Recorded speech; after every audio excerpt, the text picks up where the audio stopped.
malam Om, Teh, dan Mas. Untuk tugas 2 IMK kelompok 4, karena sulitnya waktu kita bertemu, maka di sini saya buatkan untuk videonya. Jadi nanti minta tolong videonya ini dilihat, terus kemudian dicek, dilakukan koreksi. Setelah dilakukan koreksi, dilakukan perbaikan. Karena waktunya hanya 11 jam dari sekarang, jadi besok jam 9 itu sudah ditutup untuk pengajuan tugasnya. Yang pertama akan saya jelaskan tentang ini dulu, untuk untuk timelinenya. Jadi sebenarnya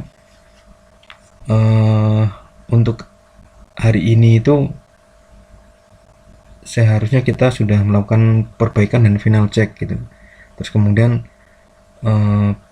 besok sebelum dikumpulkan udah final perbaikan, terus kemudian kita bisa kumpulkan gitu.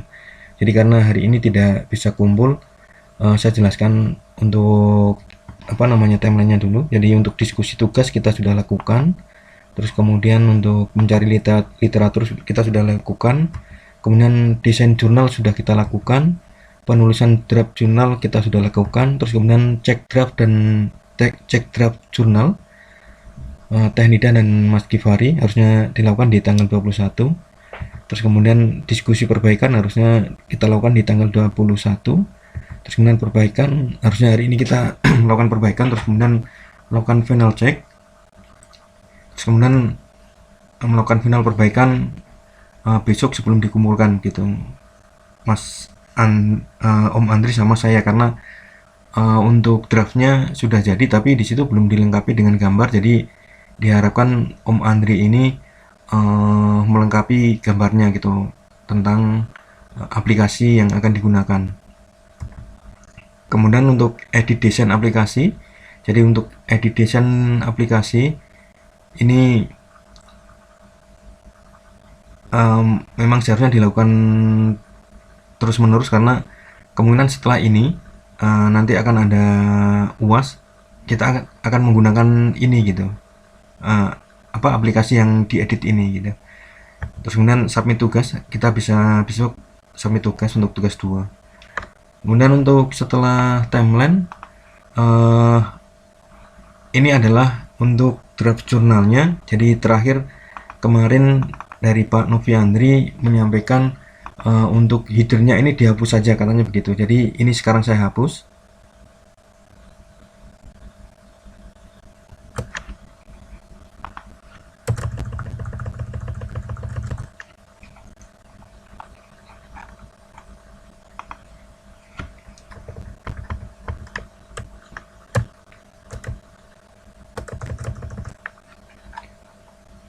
Terus kemudian di sini ada judulnya. Jadi judulnya adalah analisis dan perancangan sistem informasi inventory pada perusahaan manufaktur komponen otomotif gitu. Terus kemudian ini nama-nama kelompok kita, ada saya, kemudian Om Andri Sitomorang, Teh Nida Nadian, Om Givaria Aditya, dan Om Teddy Oktisa.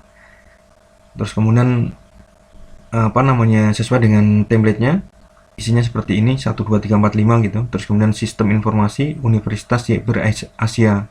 Kemudian alamat lengkap semua penulis, termasuk ini kurang ketik, termasuk nama negara gitu. Jadi nanti mohon dituliskan alamatnya ya. Jadi untuk saya akan tuliskan, nanti teman-teman tuliskan kembali untuk namanya, karena ini nanti sebelum kita kumpulkan kan harus lengkap ya namanya.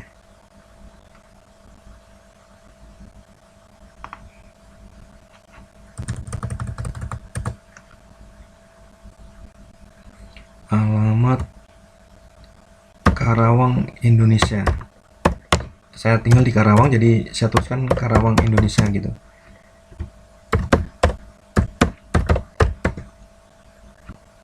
Terus kemudian nanti minta tolong dilanjutkan Om Andri, Teh Nidia, Mas Givari dan Mas Teddy ya. Terus kemudian alamat emailnya juga minta tolong ditulis. Ini untuk Teh Nidia belum menulis alamat emailnya ya. Terus kemudian waktu terakhir Vicon itu Pak Andri minta tolong ditambahkan namanya di sini gitu sebagai autor. Jadi autor ini saya tambahkan udah untuk Pak Noviandri. Terus kemudian kita masuk ke isinya ya. Untuk abstrak. Jadi ini ceritanya adalah perusahaan manufaktur otomotif di mana dia mengalami kesulitan pencatatan persediaan karena selama ini menggunakan sistem manual dalam proses pembelian bahan baku, bahan penolong, dan pembuatan hingga biaya produksi untuk dikirim ke customer. Penggunaan sistem manual pada XYZ ini, jadi ini saya tulis XYZ karena saya tidak memiliki nama.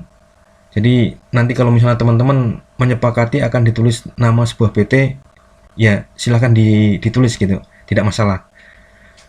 Kurang memadai karena menghasilkan informasi seringkali tidak akurat dan membutuhkan banyak waktu. Dari sini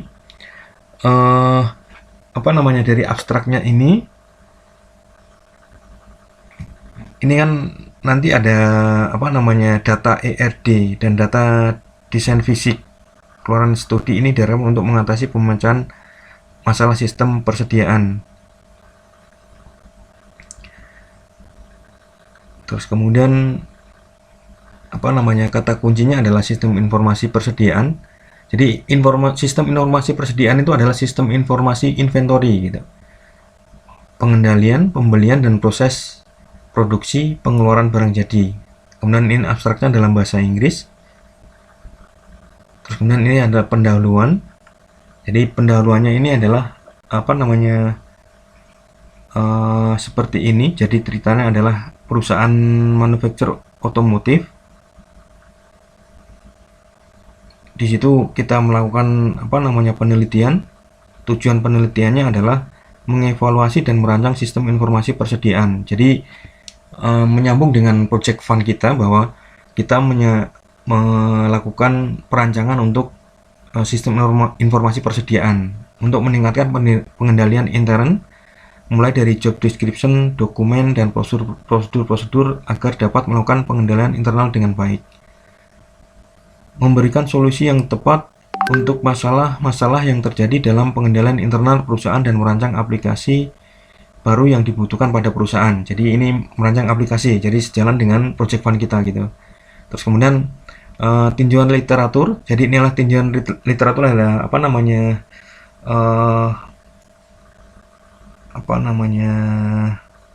landasan teori gitu. Kalau bahasanya biasanya yang lazim digunakan landasan teori gitu. Jadi landasan teorinya adalah buku-buku dan penelitian sebelumnya gitu isinya. Landasan teorinya. Kemudian metode penelitian.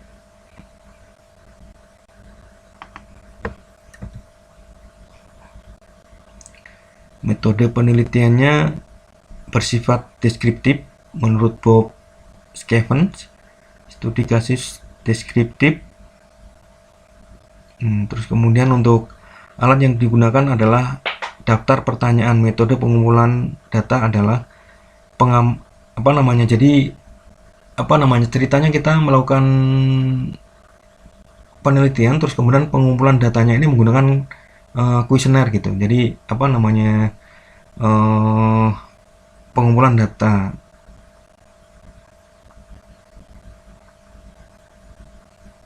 Ini seperti di sini tulisnya jenis data yang digunakan adalah data kualitatif berupa dokumen, formulir, struktur organisasi, job description, dan wawancara gitu. Kemudian alat yang digunakan untuk mengumpulkan data adalah daftar pertanyaan. Metode pengumpulan data adalah pengamatan awal untuk mengetahui sejauh mana penerapan sistem informasi akuntansi dalam perusahaan. Jadi kalau inventory itu sebenarnya masuk di akuntansi. Jadi ada beberapa perusahaan yang memang sistem inventory ini di handle oleh bagian logistik, dan ada juga yang di handle oleh bagian akuntansi gitu. Jadi stock takingnya itu dilakukan oleh logistik atau PPIC biasanya. Terus kemudian laporannya ini akan diolah oleh akuntansi, biasanya begitu.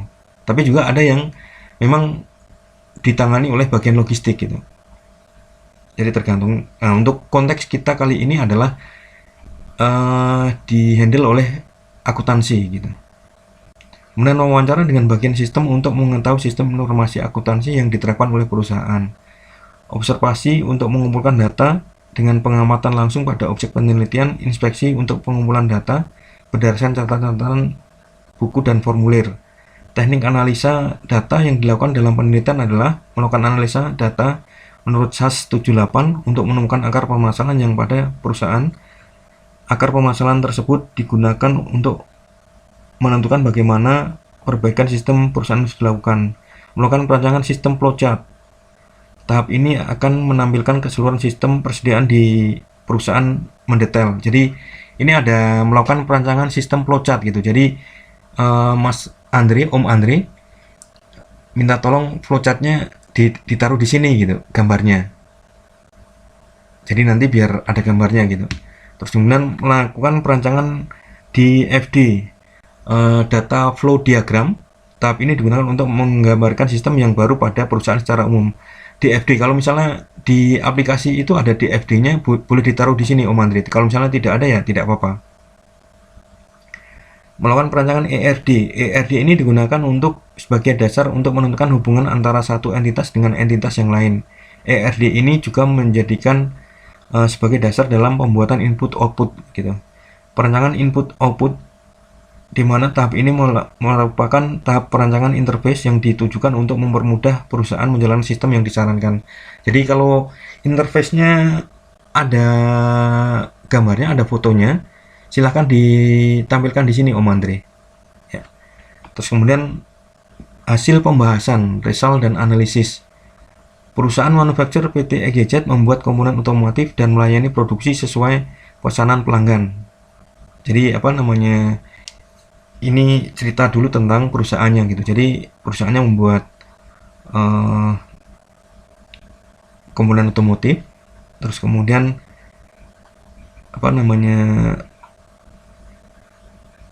EGZ ini merupakan perusahaan yang bergerak dalam bidang manufaktur komponen otomotif. Produksi dimulai dari bahan aluminium dan steel yang diproses press, kemudian di coating dan di assembly menjadi berbagai macam komponen otomotif seperti special gasket, silinder gasket, heat shield dan lain-lain. Setelah produksi selesai, maka bagian quality akan memeriksa produk tersebut sudah sesuai atau tidak. Apabila tidak sesuai, maka produk tersebut dinamakan produk engine not good. Jadi keluaran dari inputnya tadi, inputnya adalah materialnya tadi aluminium, steel, terus kemudian chemical untuk coating, terus kemudian komponen part untuk di assembly. Nah, terus kemudian outputnya adalah barang jadi. Barang jadinya berbentuk special gasket, silinder gasket, heat shield dan lain-lainnya. Terus kemudian selain barang jadi yang bagus, ada juga barang jadi yang jelek gitu. Jadi nanti dicek oleh quality. Kalau jelek itu namanya NG, not good. Jadi barang reject gitu. Dokumen yang digunakan dalam PT XYZ untuk melakukan proses produksi adalah ini dokumennya, purchase order, jadi PO. Jadi PO itu adalah dokumen order dari pelanggan memesan ke perusahaan XYZ gitu. Terus kemudian dari PO itu diterima, terus kemudian ditindaklanjuti setelah ada apa namanya persetujuan dari pimpinan perusahaan atau direktur utama. Artinya dibuatkan gitu. Jadi setelah menerima PO diproduksi gitu setelah ada persetujuan dari pimpinan gitu. Kemudian sales order. Dokumen ini adalah hasil tindak lanjut dari PO yang telah disetujui serta merupakan dokumen yang menjadi sebagai acuan dalam proses produksi. Jadi sales order ini apa namanya tadi tindak lanjut dari PO, terus kemudian PO ini sales order, itu artinya apa namanya bagian yang menerima PO biasanya marketing ini akan memberikan sales order gitu. Sales ordernya ini diberikan ke produksi untuk memproduksi. Nah, terus kemudian bagian produksi biasanya nanti akan meneruskannya ke bagian logistik untuk atau PPIC untuk meminta bahan baku serta perhitungan dan pembelian bahan baku gitu atau purchasing gitu untuk pembelian. Surat pengambilan bahan baku. Surat ini digunakan untuk pengambilan bahan baku tetapi bahan baku tidak langsung digunakan untuk proses produksi. PO bahan baku. Dokumen ini digunakan apabila bahan baku yang telah direncanakan untuk diproduksi tidak mencukupi sehingga bahan baku tersebut harus dibeli pada vendor yang ada gitu. Jadi maksudnya apa namanya bahan bakunya ada stoknya, tetapi tidak cukup gitu. Makanya di sini harus mengeluarkan PO, purchase order ke supplier atau vendor. Surat perintah produksi. Surat perintah produksi dibuat oleh PPIC untuk proses produksi sesuai dengan jadwal estimasi yang telah dibuat. Jadi PPIC itu adalah Production Plan Inventory Control gitu. Jadi maksudnya dia adalah yang merencanakan produksi dan mengontrol tentang inventory, tentang persediaannya.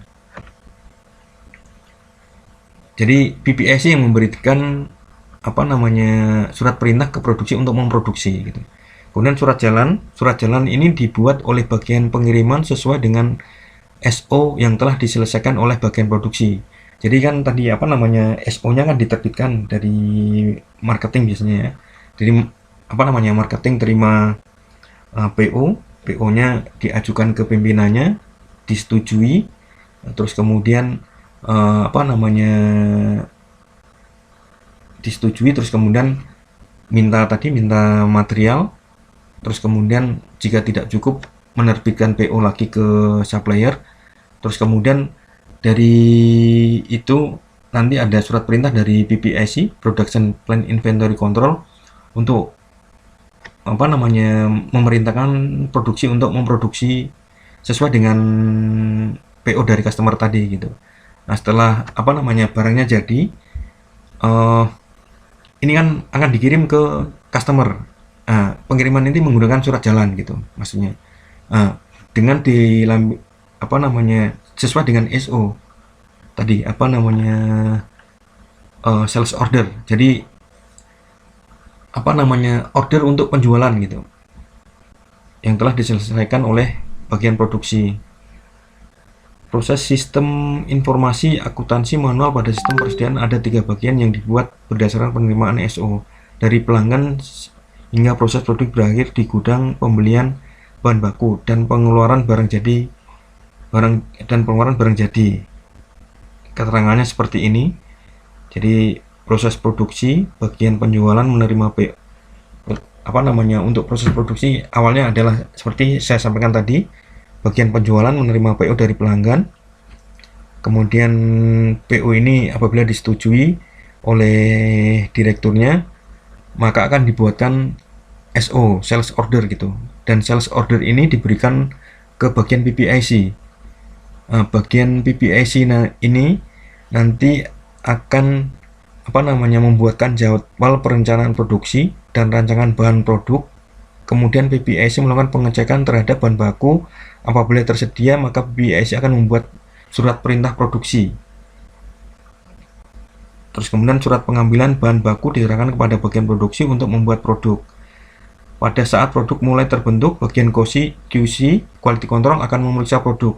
Produk terdiri dari dua macam, yaitu barang jadi dan barang setengah jadi.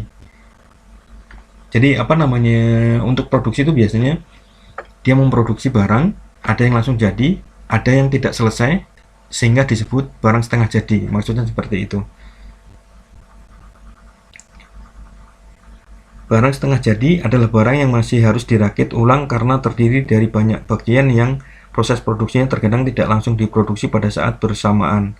Barang setengah jadi yang sudah selesai dirakit akan diserahkan ke bagian gudang barang jadi seperti barang jadi yang diproduksi oleh bagian produksi. Pembelian bahan baku. Bagian PPIC merencanakan bahan baku yang akan digunakan untuk membuat produk.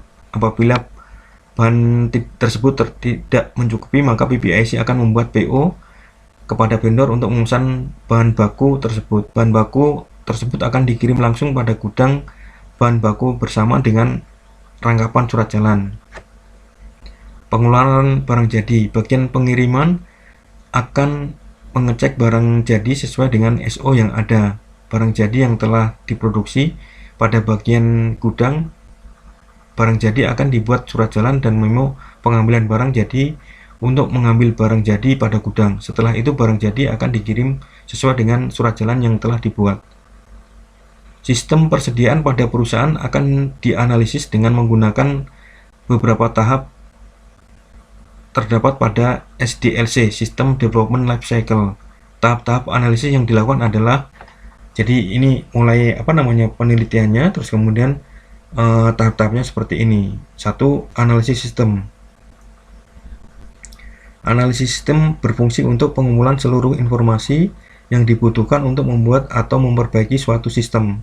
Sistem persediaan dianalisis dengan menggunakan pengendalian internal terdiri dari lingkungan pengendalian, merupakan alat yang digunakan untuk perusahaan untuk mengendalikan bagaimana jalannya suatu perusahaan. Analisa lingkungan yang pengendalian dilihat dari struktur organisasi perusahaan dan pembagian tugas. Cara struktur organisasi tidak mempunyai struktur dan pembagian tugas secara tertulis.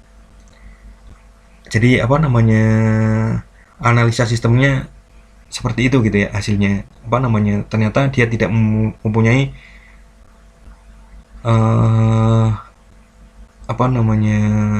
struktur organisasi, tidak mempunyai struktur dan pembagian tugas secara tertulis gitu. Jadi tidak ada struktur organisasinya dan pembagian tugas yang secara tertulis gitu. Ini hasil penelitiannya.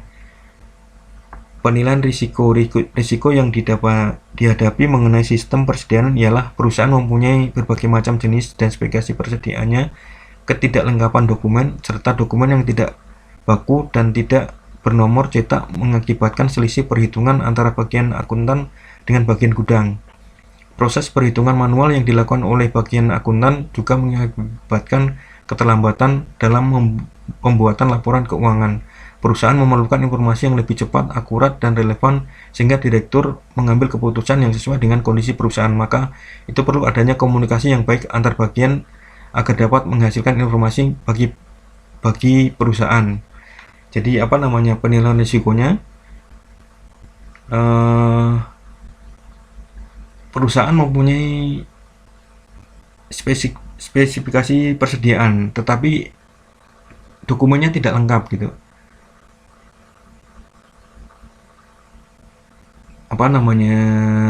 Tidak baku dan tidak bernomor cetak, jadi tidak ada nomornya gitu. Jadi ini hasil penelitiannya.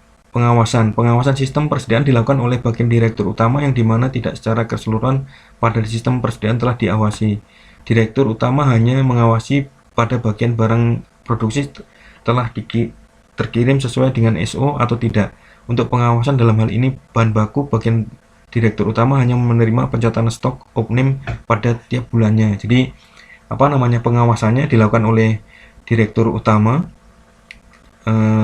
karena direktur utama pekerjaannya mungkin banyak ya, jadi dia hanya kontrol untuk pengiriman barang saja gitu sesuai dengan sales ordernya.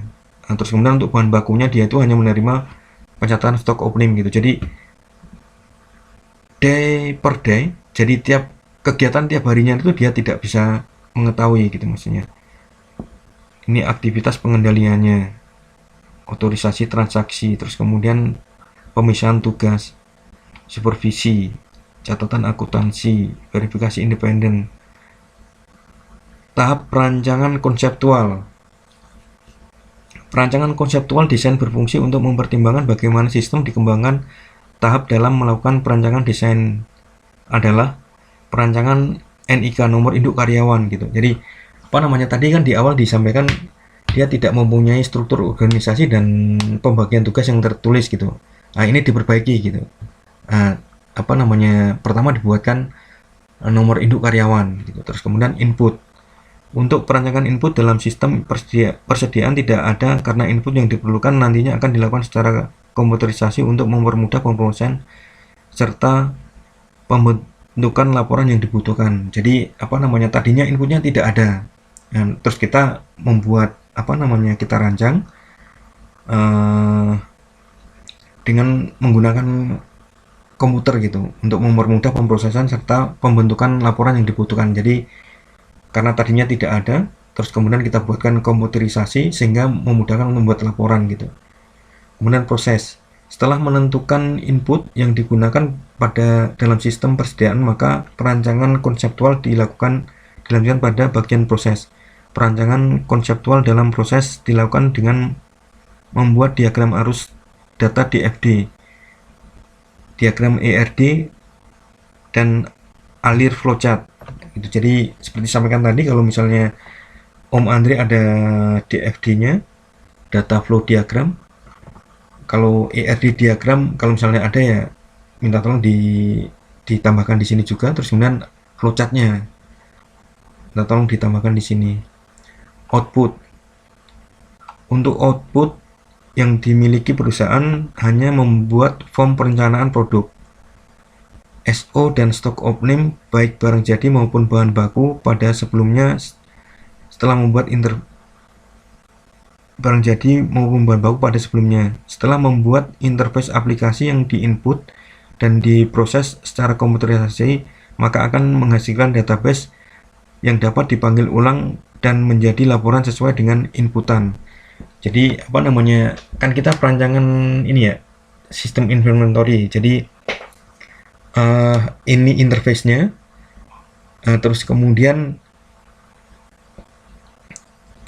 setelah diinput komputerisasi menghasilkan database. Jadi Om Andre minta tolong dicek untuk database-nya.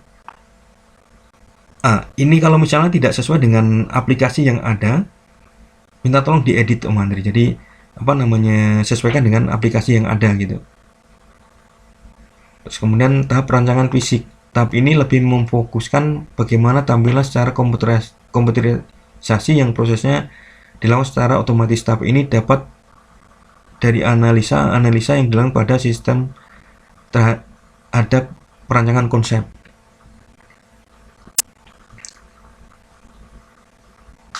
Ya, terus kemudian kesimpulannya, masalah ketidaklengkapan dokumen tidak baku dan tidak bernomor cetak gitu. Jadi apa namanya, kesimpulannya dokumennya tidak lengkap, kemudian tidak baku, kemudian tidak ada nomornya gitu, menghambat sehingga kinerja perusahaan terhambat. Dapat diatasi dengan melengkapi dokumen-dokumen yang diperlukan perusahaan. Jadi tadi apa namanya, dari tadinya tidak ada, kita buatkan, kita lengkapi gitu, sehingga bisa membantu operasional perusahaan. Kemudian peneliti kemudian juga merancang interface aplikasi. Jadi interface aplikasinya minta tolong ditampilkan di sini Om Andre, yang dibutuhkan secara baku dan terkomputerisasi untuk mempercepat pekerjaan. Masalah overload tugas dari bagian BPIC, QC, dan pembelian dapat diatasi dengan pembuatan aplikasi. Jadi sebelum ada aplikasi itu apa namanya, tugas dari BPIC dan QC dan bagian pembelian ini sangat apa namanya, sangat banyak karena dilakukan manual gitu. Tapi dengan komputerisasi bisa otomatis input, sehingga apa namanya, tugas dari BPIC, QC, dan pembelian itu jadi lebih mudah. Dokumen yang lengkap, dokumen yang baku dan bernomor cetak, perancangan sistem informasi persediaan secara komputerisasi, dan juga pemisahan tugas yang jelas pada akhirnya akan mempercepat kinerja perusahaan, yang berarti informasi dapat cepat disampaikan sehingga direktur dapat membuat keputusan secara akurat. gitu. Jadi sampai di situ. Terus kemudian ini ucapan terima kasihnya. Jadi saya summary-kan ya.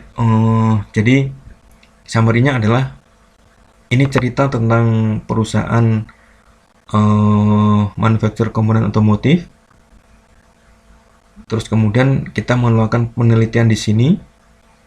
Hasil penelitiannya tadi adalah apa namanya, dokumennya tidak lengkap. Terus kemudian struktur organisasinya tidak tertulis. Terus kemudian tugasnya tidak tertulis. Terus kemudian apa namanya, sistem persediaannya itu dilakukan masih manual sehingga menyulitkan untuk membuat laporan begitu. Nah, setelah apa namanya kita lakukan penelitian, kita memberikan saran atau kita rancangkan, buatkan apa namanya, yang pertama adalah dokumennya kita rapikan dulu.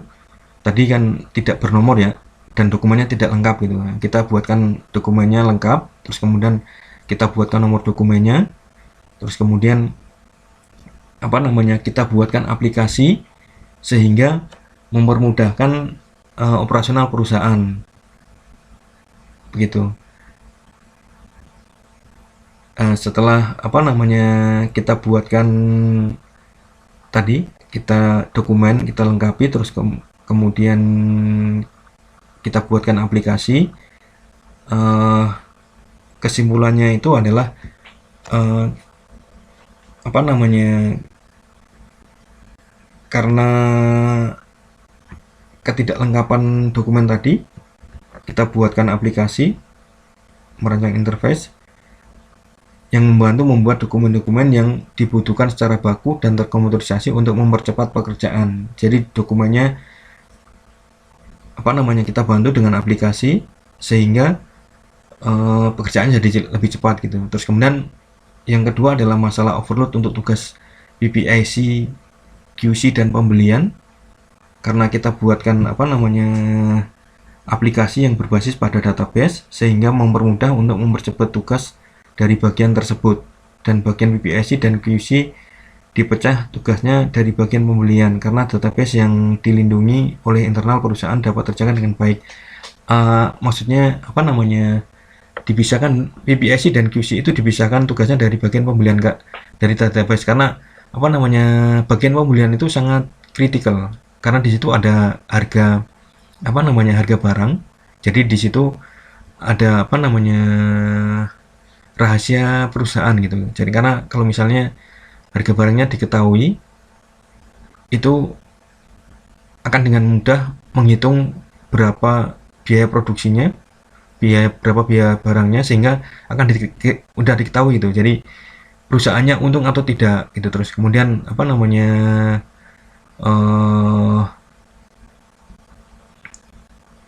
kalau misalnya data ini ditemukan oleh kompetitornya akan sangat berbahaya gitu, karena kompetitornya akan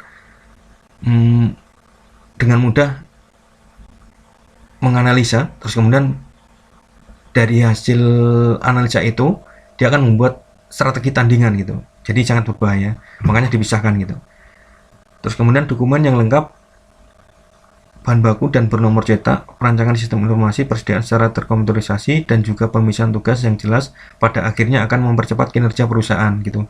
Jadi kita buatkan apa namanya tadi aplikasinya sehingga dokumennya lengkap, terus kemudian apa namanya bisa dibuat dengan cepat sehingga operasional perusahaan itu jadi lebih efektif gitu, lebih efisien, lebih cepat dan akurat, sehingga apa namanya direkturnya juga bisa mengambil keputusan dengan cepat dan akurat gitu. Jadi seperti itu teman-teman, minta tolong dikoreksi. Tadi yang pertama Mbak Nida belum menulis apa namanya alamat emailnya ya, minta tolong ditulis. Terus kemudian teman-teman belum menulis alamat tempat tinggalnya dan negaranya, minta tolong ditulis. Terus kemudian Om Andre minta tolong dicek di sini kalau misalnya aplikasi yang ada yang saat ini diedit oleh Om Andre, kalau misalnya tidak sesuai kata-kata yang ada di sini, Om Andre edit sesuai dengan aplikasi yang ada yang sekarang diedit oleh Mas Andre, Om Andre.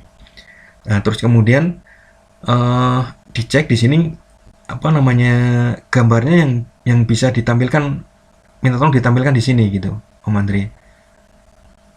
Begitu.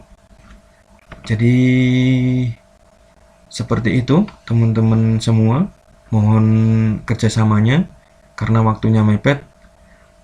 Besok jam 9 kita harus sudah submit, mohon minta tolong kerjasamanya. Terima kasih.